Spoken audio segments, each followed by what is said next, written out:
ویدیو از فکر میکنم چند ثانیه دیگه وارد محدوده ابر بشیم.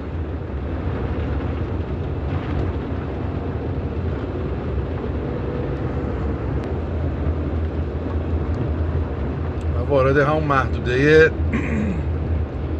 مه یا ابرهایی که از اون بالا فیلم گرفته بودم شدیم.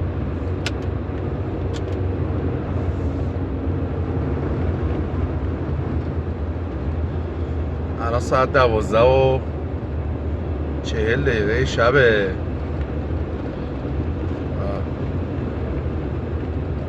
این صحنه رو برای شما دارم میگیرم.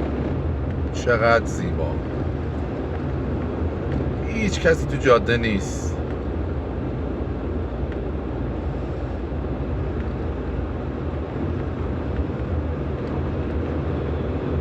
الان واقعا توی ابرا داریم رانندگی میکنیم.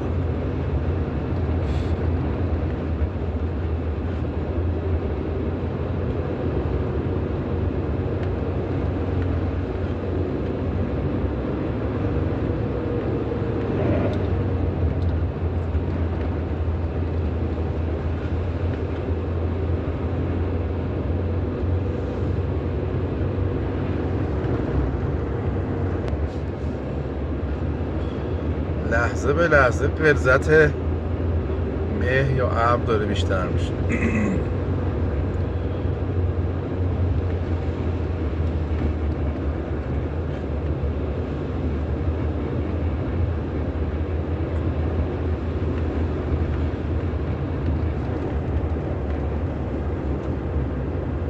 هوا برفی بوده. جاده کاملا یخ زده. مه جلوته، تنهای تن.